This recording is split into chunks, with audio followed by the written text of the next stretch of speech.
Ezra Pound é o poeta maldito do século XX. Não foi estudioso de ciências ocultas, homossexual ou consumidor de ópio ou haxixe, como Rimbaud, nem alcoólatra, como Verlaine.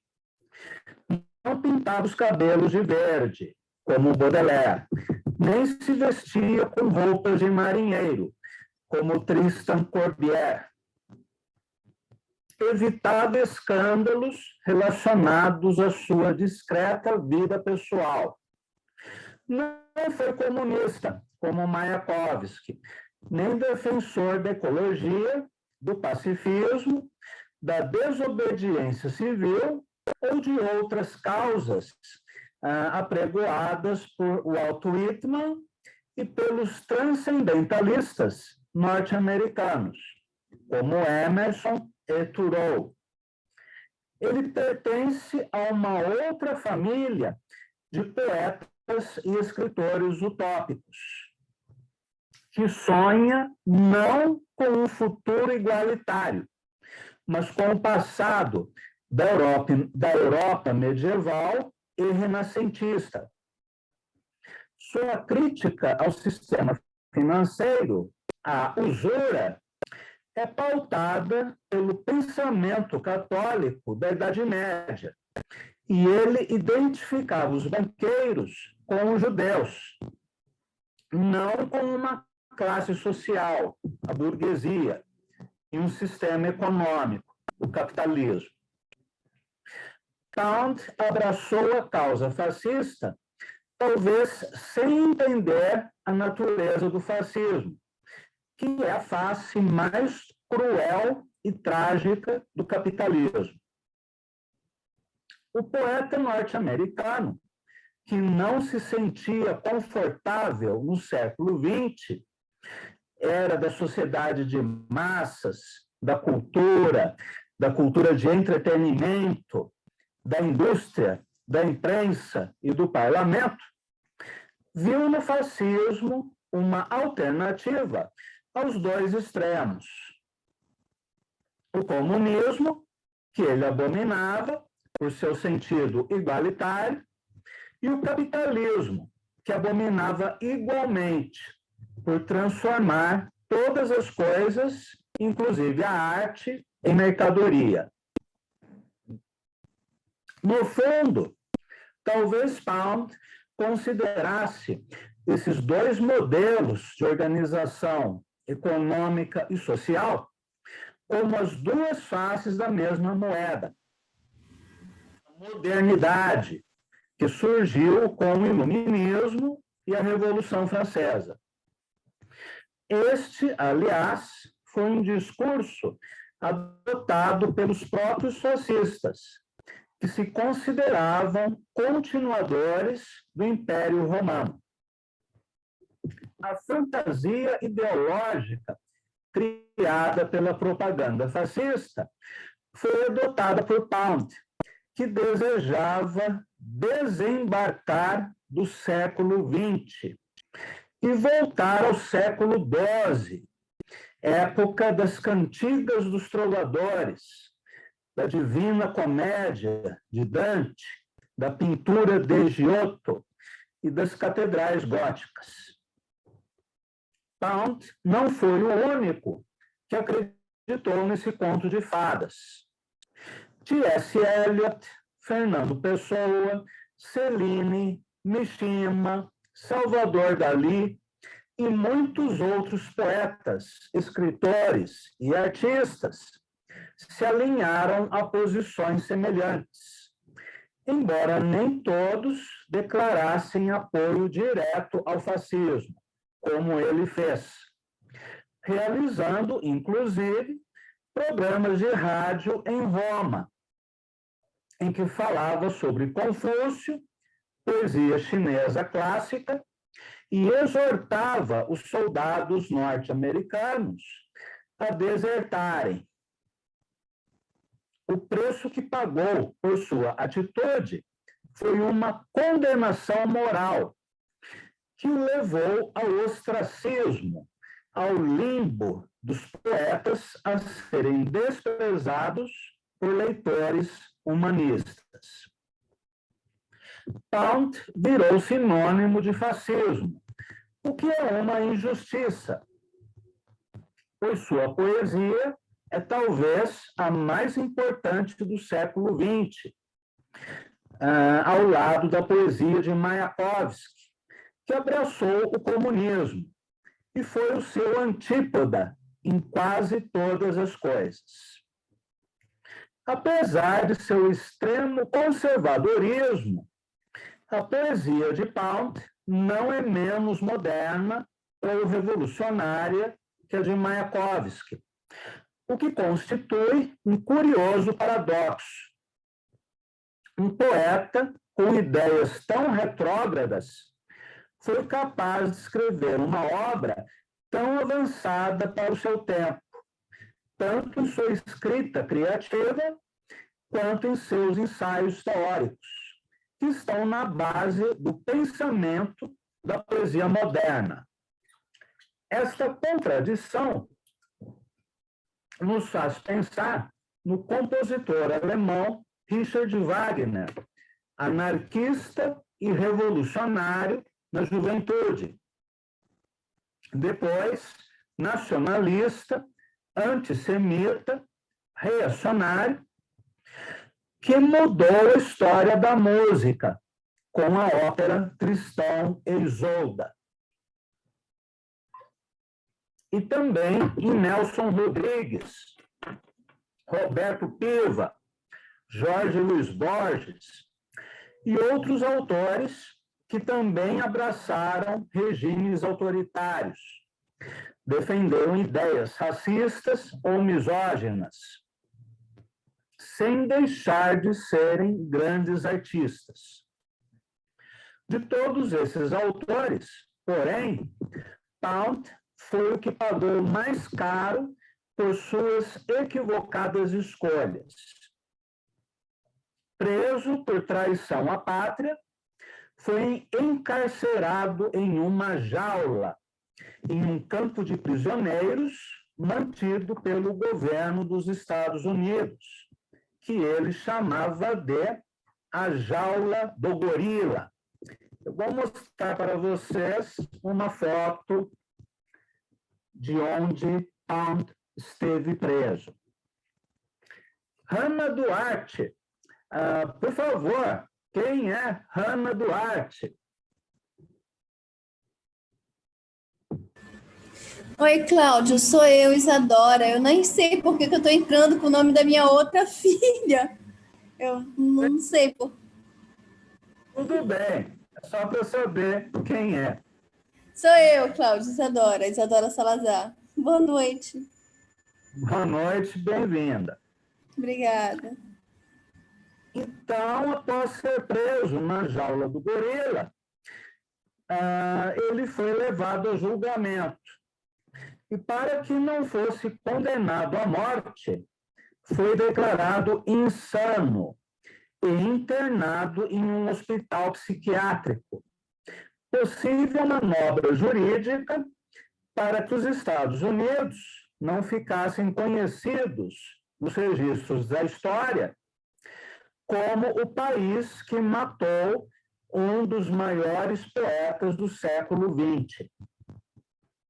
Na prisão, Pound dividiu o seu tempo entre a tradução das 305 odes clássicas coletadas por Confúcio e o trabalho em seu poema longo Os Cantos, ou Cantares, ao qual se dedicou durante mais de 50 anos, desde 1917 até o seu falecimento em 1972.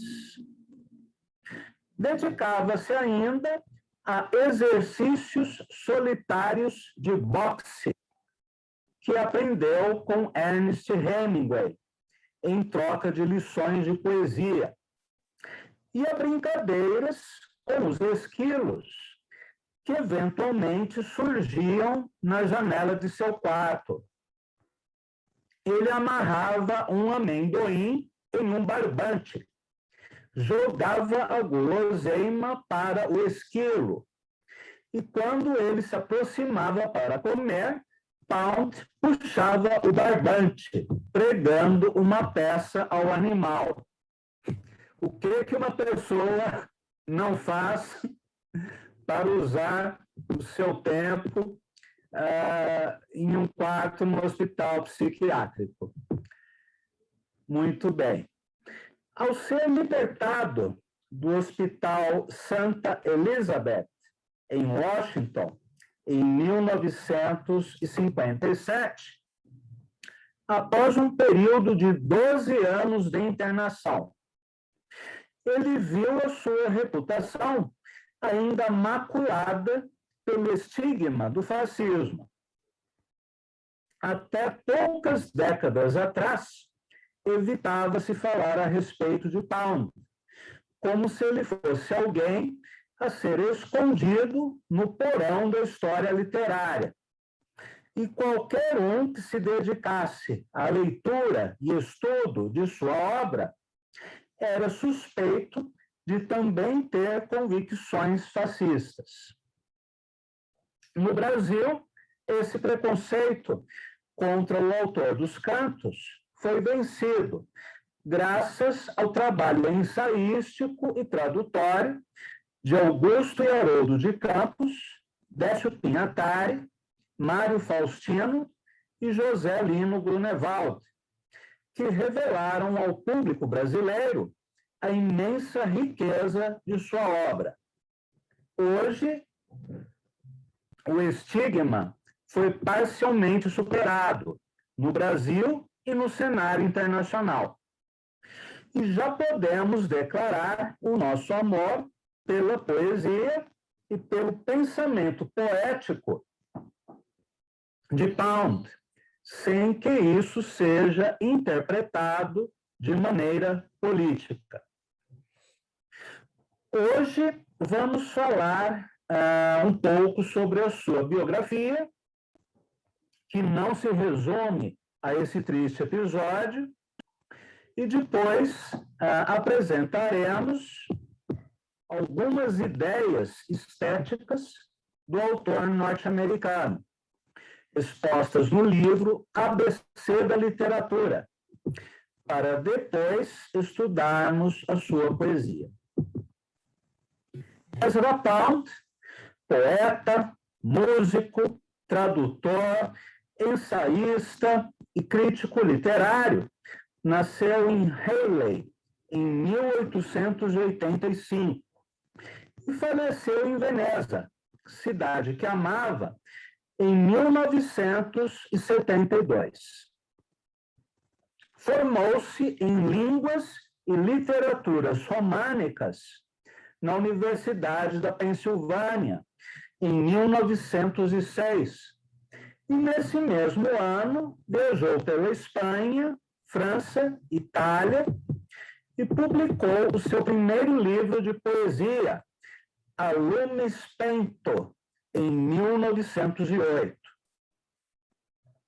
Viveu em Londres de 1908 a 1920, convivendo com alguns dos principais poetas e escritores de língua inglesa da época, como William Butler Yeats, T.S. Eliot e James Joyce.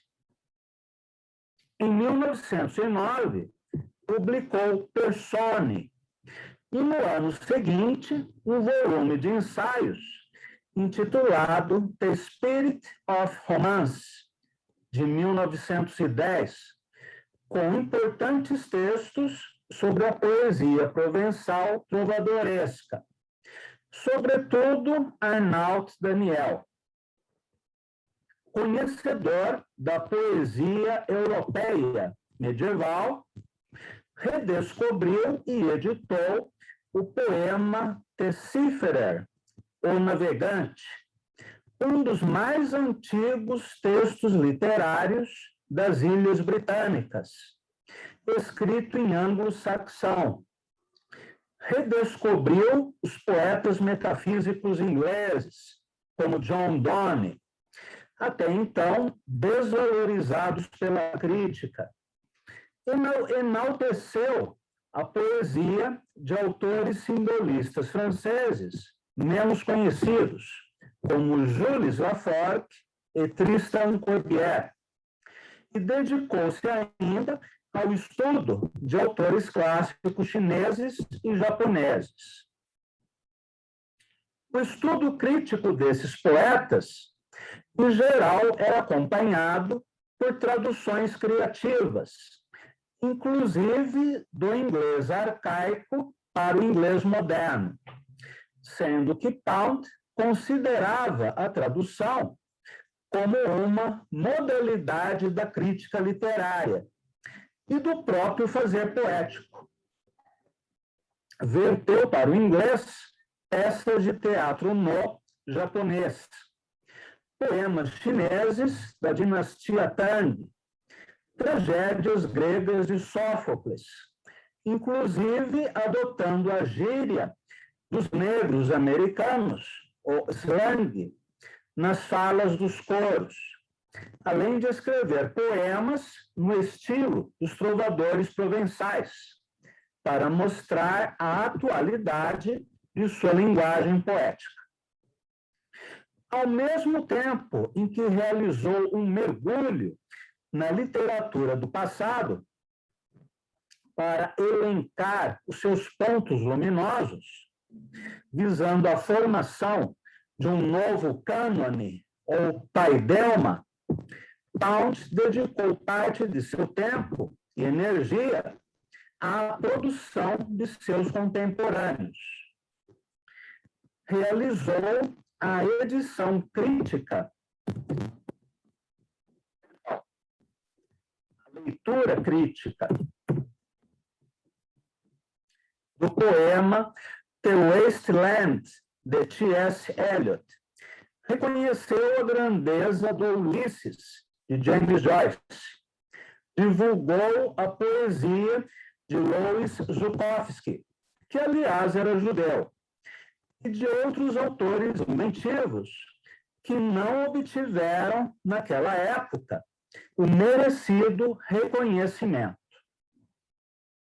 A revisão crítica de The Wasteland foi aceita por Eliot, que ofereceu ao amigo a seguinte dedicatória, na primeira edição do poema: para Ezra Pound e o melhor Fabro, o melhor artífice, que é um verso de Dante em que ele se refere a Arnaut Daniel como o melhor artífice da língua materna.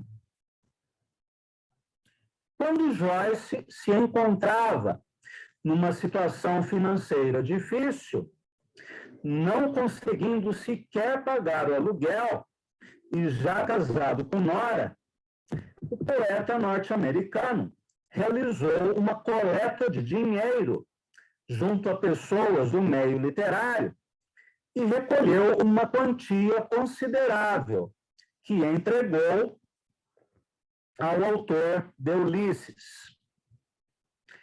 O escritor irlandês recebeu o dinheiro e, conforme ficou registrado nos anais da história literária, Joyce levou Nora ao restaurante mais caro da cidade, pediu os melhores vinhos e gastou toda a soma da coleta em uma única noite. Para quem conhece um pouco da biografia de Joyce, esse comportamento não causa estranheza, embora seja muito engraçado. Agora eu gostaria de ler para vocês o que Augusto de Campos escreve nesta antologia a respeito do trabalho de Pound como empresário de arte, ou como mecenas artístico. Antípoda dos intelectuais em si mesmados, autofagicamente intoxicados com a própria obra. Pound desenvolveu, durante longos anos, uma dinâmica e generosa atividade em prol de todos aqueles em que entrevia valor artístico. Hemingway o descreve, em 1925, dedicando 1/5 de seu tempo à própria poesia. Com o resto de seu tempo, ele tenta aumentar a fortuna, tanto material como artística, de seus amigos. Defende-os quando são atacados. Põe-nos nas revistas e para fora das prisões. Empresta-lhes dinheiro. Vende os seus quadros. Arranja concertos para eles. Escreve artigos sobre eles. Apresenta-os a mulheres ricas. Consegue editores para os seus livros. Senta-se durante toda a noite ao lado deles, quando pretendem estar morrendo, e testemunha seus últimos desejos. Adianta-lhes as despesas de hospital e dissuade-os do suicídio. E, ao fim de tudo, poucos deles se abstêm de apunhalá-lo na primeira oportunidade. Alguns dos maiores escritores de língua inglesa foram diretamente beneficiados por esse aspecto altruístico da personalidade poundiana. Yeats, Joyce, Eliot, Hemingway, William Carlos Williams, Cummings, Marianne Moore e muitos outros. Seria difícil elaborar uma lista completa de todos quanto receberam o patrocínio ou, pelo menos, a influência do poeta. Como diz ainda Hemingway, um poeta deste século que afirme não ter sido influenciado por Ezra Pound merece mais a nossa piedade do que a nossa reprovação. Essa generosidade de Pound é pouco conhecida e recorda muito o caso de um poeta brasileiro, Haroldo de Campos. Eu só fui conhecer a dimensão da generosidade de Haroldo após o seu falecimento, quando aconteceu no Teatro da PUC, de São Paulo, o evento Galáxia Haroldo, um evento em homenagem a Haroldo, em que vários poetas, músicos, artistas plásticos, dramaturgos, tradutores, intelectuais, foram lá prestar a sua homenagem ao poeta. E eu não tinha ideia de que tantas pessoas receberam o auxílio de Haroldo. Alguns casos eu presenciei. Por exemplo, eu estava na casa de Haroldo quando ele recebeu a visita de Yoon Jung-in, uma tradutora muito importante, aliás, de poesia e literatura coreana, talvez a única no Brasil. E a Yoon estava se queixando com Haroldo, que ela não conseguia espaço para lecionar literatura coreana em São Paulo. Aí Haroldo disse para ela, em outras palavras, vamos dar um jeito nisso, eu vou telefonar para algumas pessoas que eu conheço no departamento de letras da USP, vou fazer alguns contatos, vamos criar uma cadeira de literatura coreana.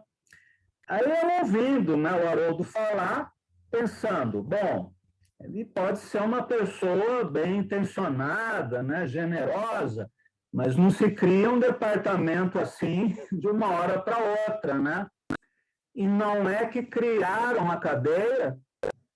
Aí foi feito um concurso, e como, acredito eu, pouquíssimas pessoas, né, em São Paulo são fluentes em língua e literatura coreanas, a Ion foi, evidentemente, aprovada e está até hoje lecionando lá. Ele também ajudou muito Trajano Vieira, por exemplo, em suas traduções, né, de tragédias gregas, e junto com Trajano também traduziu a Ilíada e tinha o projeto de começar a traduzir a Odisseia. Haroldo publicou vários poetas brasileiros contemporâneos na coleção Signos, da editora Perspectiva, incluindo trabalhos de Frederico Barbosa, Regis Bonvitino, quem mais? Antônio Risério, Carlos Ávila, Joseli Viana Batista, um tal de Cláudio Daniel que eu não conheço, e vários outros poetas vivos, sendo que a coleção Perspectiva nasceu para publicar os clássicos da vanguarda, né? Mallarmé, James Joyce, né? Mayakovsky, só os faixas pretas, né? Só os expoentes da vanguarda mundial. Aí ele resolveu publicar também poetas brasileiros vivos. Além disso, ele também incentivou muitos tradutores e pesquisadores e professores universitários, cujos nomes eu não vou citar, que depois o abandonaram e passaram a falar mal dele pelas costas, do mesmo modo que aconteceu com Ezra Pound. Eu não vou citar ninguém, porque não é o caso, né? Não é tanto a pessoa que importa agora, e muito mais a atitude, né? Então, um poeta como Haroldo de Campos publica seus livros, corrige suas traduções, ajuda com a sua dissertação de mestrado, sua tese de doutorado, te apresenta personalidades do mundo literário, né? Não só brasileiros, como de outros países. Enfim, dá uma grande força, né? Para várias pessoas. Aí, de repente, de uma hora para outra, essas pessoas começam a falar mal de Haroldo. Foi a mesma coisa que aconteceu com Ezra Pound. Bem, Pound participou de dois movimentos de vanguarda da época. O imagismo, influenciado pela poesia chinesa, e o vorticismo, que trouxe para a poesia uma estilização gráfica e visual que antecipa a poesia concreta. A preocupação com a imagem está presente em toda a obra de Pound, que dividiu a poesia em três categorias: a fonopeia, a melopeia e a logopeia, em seu livro ABC da Literatura, sobre o qual falaremos um pouco agora, para conhecermos o seu pensamento estético. Literatura, escreve Pound, é linguagem carregada de significado. Grande literatura é simplesmente linguagem carregada de significado até o máximo grau possível. Mais adiante, ele diz: literatura é novidade que permanece novidade. Vamos pensar um pouco a respeito dessas definições. O que significa dizer linguagem carregada de significado? A linguagem, para estar carregada de significado, precisa contar com algumas coisas: precisão, objetividade, concisão.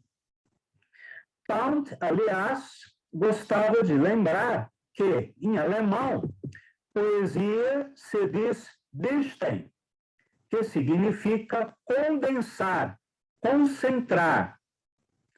Quando, num poema, cada palavra é necessária, faz sentido e está colocada no lugar correto, temos as qualidades de precisão e objetividade.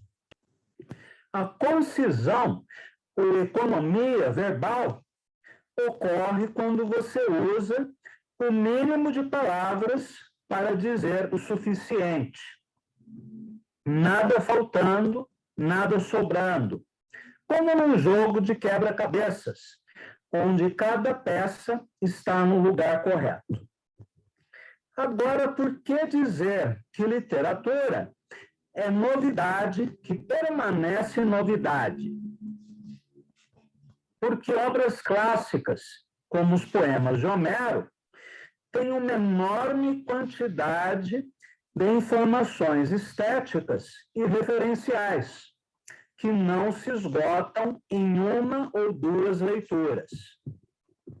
Se lemos um romance policial de Agatha Christie uma vez, dificilmente leremos a segunda, pois já sabemos quem é o criminoso, quem é a vítima e como aconteceu o crime. Já o Fausto de Goethe começamos a compreender após a quinta ou sexta leitura. E a cada nova abordagem, você aprende mais sobre o livro. Esta é a diferença entre as grandes obras que vencem o tempo e a literatura de entretenimento. Pessoalmente, eu acho que os livros que merecem ser lidos, eu digo isso como leitor, pelo meu gosto pessoal. Os livros que merecem ser lidos são os livros incompreensíveis. Por que eu digo isso? A Divina Comédia.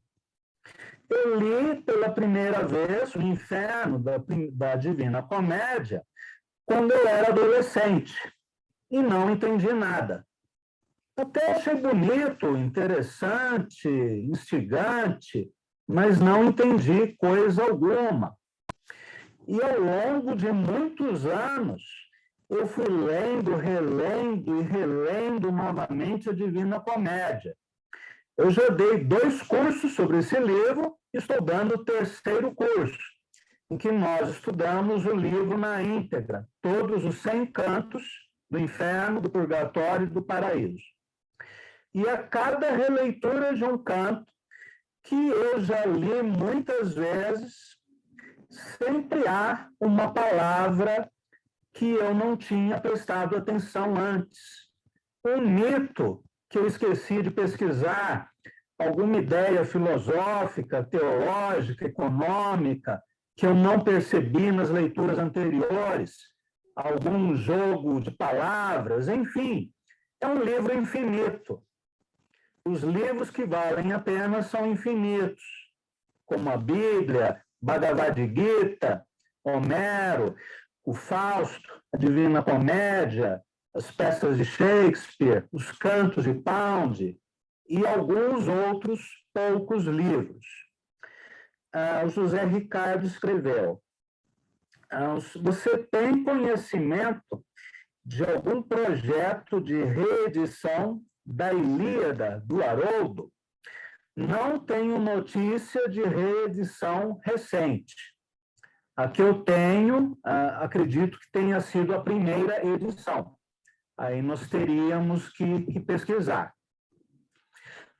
Bem, segundo Pound, a missão dos escritores, sua função social, é manter a linguagem viva, mantendo sua precisão e clareza. Diz ele, a linguagem é o principal meio de comunicação humana. Se o sistema nervoso de um animal não transmite sensações e estímulos, o animal se atrofia. Do mesmo modo, se a literatura de uma nação entra em declínio, a nação se atrofia e cai. O estadista não pode governar. O cientista não pode comunicar suas descobertas. Os homens não podem se entender sobre a ação mais conveniente, sem a linguagem. Outras citações de Pound. A Grécia e Roma se civilizaram via linguagem. A linguagem de vocês está nas mãos de seus escritores. Roma se elevou com o idioma de César, Ovídio e Tácito e decaiu num banho de retórica, a linguagem dos diplomatas, feita para ocultar o pensamento, e assim por diante. Um povo que cresce habituado à má literatura é um povo que está em vias de perder o pulso do seu país e de si próprio. Os poetas são as antenas da raça. Interessante essa ênfase que Pound dá à clareza, porque ele tem a fama de ser um poeta muito difícil. E, no entanto, a dificuldade na poesia de Pound não está na forma, está no conteúdo, está no sentido. Isso porque nos cantos ele dialoga com Homero, com Dante, com Arnaut Daniel, com Confúcio, com diferentes momentos da história, com economistas, com filósofos. Enfim, é muita informação, são muitas referências, assim como na Divina Comédia de Dante. Se nós lemos uma boa tradução de Dante, não há grande dificuldade na construção dos versos. Dante é muito objetivo. Porém, Dante, assim como Pound, são riquíssimos de conteúdos culturais. E é aí que consiste a sua dificuldade, porque nós não temos o mesmo repertório que Dante tinha no século XII, ou Ezra Pound no século XX, e somos obrigados a pesquisar dicionários, enciclopédias e várias outras obras de apoio para entendermos sobre o que eles estão escrevendo. Então, uma dificuldade, sobretudo, de referência, mas não de construção formal. Com o objetivo de criar um método para o estudo criterioso da literatura e da poesia, Pound criou a famosa classificação dos escritores em inventores, mestres, diluidores, bons escritores, beletristas e lançadores de moda. Inventores são aqueles que descobriram um novo processo ou cuja obra nos dá o primeiro exemplo conhecido de um processo. Por exemplo, Arnaut Daniel, que criou a sestina e formas inusitadas de distribuição de rimas. Aqui eu vou abrir um parênteses, porque na poesia medieval, renascentista, barroca, o termo invenção também é utilizada, mas com um sentido completamente diferente. Um poeta barroco inventivo é aquele que sabe usar muito bem todos os recursos das artes de versificação. Isso não significa que ele tenha criado uma coisa totalmente nova. Então, essa ideia de invenção como vanguarda é uma ideia moderna, diferente do conceito nas artes poéticas tradicionais. Se os inventores são aqueles que descobrem novos processos. Os mestres são aqueles que combinaram um certo número de tais processos e que os usaram tão bem ou até melhor que os inventores. Por exemplo, Carlos Drummond de Andrade, em relação aos modernistas de 1922. É possível que Drummond não tenha inventado nada. Ele aprendeu poesia moderna com Mário de Andrade, com Oswald de Andrade, com Murilo Mendes, com os poetas europeus. No entanto, a obra de Drummond talvez seja a mais monumental do modernismo brasileiro, ainda que sem inventar alguma coisa nova, ele levou o que já foi inventado antes a um nível máximo de perfeição. Já os diluidores são os que vieram depois dos inventores e dos mestres, e que não foram capazes de realizar tão bem o trabalho. Ou seja, são autores que facilitaram aquilo que os inventores e os mestres fizeram.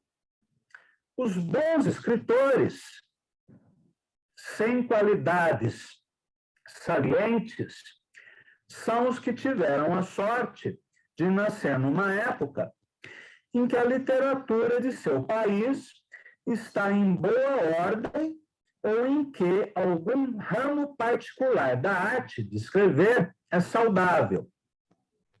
Por exemplo, sonetistas na época de Dante. Por fim, os lançadores de moda são aqueles que inventaram a roda, ou seja, aqueles que se apresentam como criadores de alguma coisa que já foi inventada muito tempo antes. Na opinião de Pound, os leitores deveriam se preocupar em ler, sobretudo, as obras dos mestres e dos inventores, ou seja, daqueles que realizaram bem a sua arte. Para facilitar a seleção de obras e autores que considerava válidas ou dignas de leitura, Pound criou o seu conhecido paideuma, que ele definia como a ordenação do conhecimento, de modo que o próximo homem ou geração possa achar o mais rapidamente possível a parte viva dele e gastar um mínimo de tempo com itens obsoletos. Pound incluiu em seu paideuma, por exemplo, Homero, Safo, o livro das odes clássicas chinesas, coletadas por Confúcio, Li Taipo, Catulo, Ovídio, trovadores provençais, Dante, François Villon, Shakespeare e Rimbaud, entre outros. Como todas as listas canônicas, esta também é polêmica e passível de discussão, já que exclui poetas como Góngora e Mallarmé, que Pound considerava pouco objetivos, pelo uso excessivo da metáfora. Pound também classificou a poesia em três modalidades. A melopeia, onde predomina a sonoridade, como em Homero e na poesia cantada dos trovadores provençais. A fanopeia, onde predominam as imagens, como ocorre na poesia clássica chinesa, escrita por meio de ideogramas, que representam objetos e não conceitos. E a logopeia, ou dança do intelecto entre as palavras, onde o jogo de ideias anima a composição poética, como acontece em Propércio e Laforgue. Todas essas classificações, criadas por Pound, sem dúvida, tinham um objetivo didático. Ele quis criar um método para o estudo e a análise comparativa de textos. Pound chamava esse método de ideogrâmico, já que o ideograma chinês é uma justaposição ou montagem de signos para compor diferentes significados. Do mesmo modo, para estudar poesia, o leitor poderia colocar lado a lado, por exemplo, um poema de Camões, um de Shakespeare e outro de John Donne, para verificar como esses três poetas trabalhavam com a construção de imagens, de ritmos ou a exposição de ideias. Se nós fôssemos pensar no caso da literatura brasileira, por exemplo, e quiséssemos fazer um estudo sobre o humor na poesia em língua portuguesa, nós poderíamos colocar lado a lado, por exemplo, um poema de Gregório de Matos, um de Bocage, um de Glauco Matoso, um de Sebastião Nunes, um de Chico Alvim, outro de Cacaso. Seria muito interessante para verificarmos os pontos fortes e os pontos fracos desses poetas. Como que é o humor de Gregório de Matos em comparação com o humor de Francisco Alvim, por exemplo? Na minha opinião, Gregório de Matos é muito mais interessante do que Francisco Alvim. É muito mais engraçado, sarcástico, crítico, demolidor. E podemos fazer esse tipo de comparação, seja no campo da musicalidade, né, da imagem, do erotismo, da metafísica, da poesia política, enfim. Podemos fazer várias comparações, várias leituras comparadas. Este é um método ideogrâmico de Pound. Outra maneira de estudo da poesia, proposta por Pound, foi através da crítica criativa, feita por poetas, com o objetivo de mostrar o que havia de vivo e instigante em um texto. Por esse motivo, a excelência de um crítico, segundo Pound, começa pelas suas escolhas. Um bom crítico volta a sua atenção para autores e textos que realmente interessam, que acrescentam alguma coisa ao fazer poético de uma época.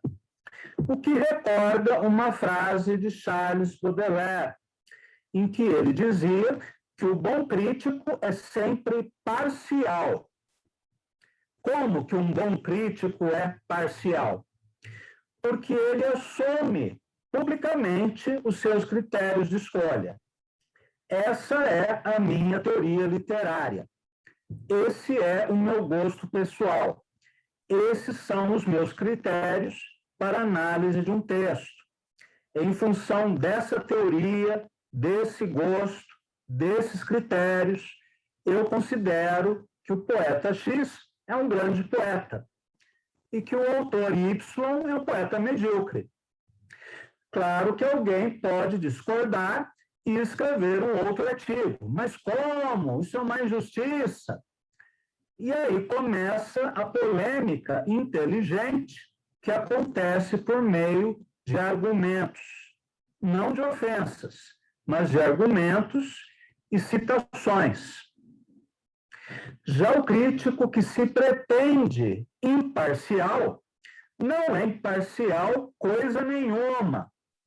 Muitas vezes, críticos que se apresentam como imparciais escrevem sempre a respeito de autores ligados ao mesmo grupo literário e ignora completamente outros grupos literários e ainda se diz imparcial. Ou ainda valoriza aqueles livros publicados por grandes editoras ou por autores muito conhecidos e que nem por isso são autores realmente interessantes. Enfim, há várias coisas em jogo. O marketing, o jogo de influências, os clubes, né, os grêmios, o compadrio literário. Então, Pound e Baudelaire colocam a coisa de um modo mais honesto. Essa é a minha teoria. Esses são os meus conceitos. Esses são os meus critérios. Esse é o meu gosto. Por isso, eu escolho falar sobre o autor tal. E aí, a exposição argumentativa. Eu acredito que a crítica literária séria deveria ser feita assim. Outra maneira de estudo de poesia que Pound propõe foi através... Perdão. A grande novidade trazida por Pound, porém, foram as modalidades de crítica propostas por ele, como a crítica via tradução, a crítica via música, a crítica via criação no estilo de uma época, a crítica via discussão e a crítica via poesia. A crítica via tradução baseava-se num lema do filósofo chinês Confúcio, que Pound traduziu como make it new, ou faça-o novo, renovar. Isto significa que o tradutor, na visão de Pound, deveria atualizar o texto poético traduzido, dando-lhe vida, trazendo-o para a nossa época. E, ao mesmo tempo, ressaltando as qualidades artísticas do original, que muitas vezes se perdem numa tradução literal, que se ocupa apenas do sentido, mas não da forma, da arquitetura estética do poema. Além disso, o tradutor, ao escolher autores pouco conhecidos, mas de relevância para o estudo da poesia e o fazer poético, operava, assim, uma forma de crítica, destacando elementos que deveriam ser melhor assimilados por nós. Pound deu exemplo ao traduzir, entre outros, poemas de Li Taipo, que ele reuniu no livro Katai, de 1915, fato que levou T.S. Eliot a chamá-lo de o inventor da poesia chinesa para a nossa época. Pound traduziu também as 305 odes da antologia clássica definida por Confúcio. Boa parte dessas traduções foram feitas no manicômio. Poemas de trovadores provençais, como Arnaut Daniel, então quase esquecido, do italiano Guido Cavalcanti, contemporâneo de Dante, peças do teatro no japonês e tragédias gregas, entre vários outros autores e obras. Outra modalidade de crítica formulada por Pound é a crítica via música. No ABC da literatura, ele já dizia que o leitor, ao ler um poema, deveria prestar atenção ao som que isso faz, à musicalidade de consoantes e vogais, rimas, aliterações e outros recursos do texto. A leitura em voz alta pode revelar muita coisa, mas a sonorização do poema, na forma da canção, pode levar ao mais alto grau essa investigação. O próprio Pound, estudioso de música erudita, deu o exemplo, compondo uma ópera baseada em versos do Testamento de François Villon. Uma terceira modalidade é a crítica via criação no estilo de uma época. Em seu livro Persone, que significa máscaras em latim, Pound reuniu poemas escritos no estilo de poetas da antiguidade que admirava, como os provençais Bertrand de Born, Tino e Pierre Vidal Velho, e outros, para apontar os recursos estéticos que considerava mais instigantes nesses poetas. São quase textos apócrifos que Pound escreveu vestindo a persona ou máscara dramática de tais poetas, atualizando sua linguagem em diálogo com a poética de nosso tempo. Outra modalidade, um pouco diferente, é a crítica via poesia. Não se trata, no caso, de parodiar ou dialogar com outros poetas da mesma maneira que a criação no estilo de uma época, que tem um sentido de homenagem. Trata-se aqui de fazer uma poesia crítica, que, em sua própria forma e sentido, apresenta uma reflexão sobre o fazer poético, podendo acontecer, às vezes, pela via paródica. Por exemplo, no caso do João Bananieri, no livro La Divina Encrenca, em que ele faz paródias de sonetos muito conhecidos, de Olavo Bilac, de Raimundo Correia e outros poetas, numa linguagem macarrônica, em que ele mistura o italiano com o português. São paródias que têm como finalidade satirizar autores consagrados da literatura brasileira. Então, é uma forma de crítica via poesia. Muito bem.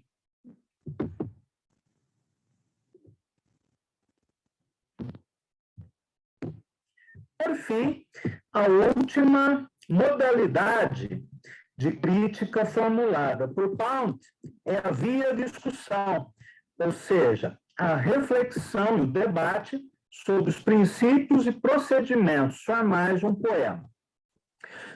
Para encerrarmos a aula de hoje, vamos ler um comentário de Pound sobre os críticos, bem atual, né, nos dias de hoje.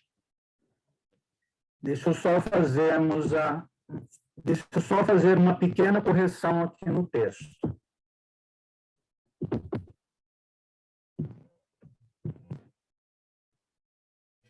Então, Pound escreve: minha opinião a respeito dos críticos é a seguinte: os melhores são os que efetivamente contribuem para melhorar a arte que criticam. A seguir, os melhores são os que focalizam a atenção no melhor que se escreve. E a vermina pestilente são aqueles que desviam a atenção dos melhores para os da segunda classe, ou para os seus próprios escritos críticos. E no ABC da literatura, ele diz o seguinte: a incompetência se revela no uso de palavras demasiadas. O primeiro e o mais simples teste de um autor será verificar as palavras que não funcionam. Este é um método simples que vocês podem adotar para avaliar os seus próprios poemas, lê-los em voz alta, prestando atenção ao som e ao sentido, e checando se todas as palavras cumprem uma função precisa dentro do texto. Bom, na aula de hoje, conversamos mais sobre o pensamento crítico de Pound. Na próxima semana, falaremos sobre a sua poesia. Perguntas, comentários?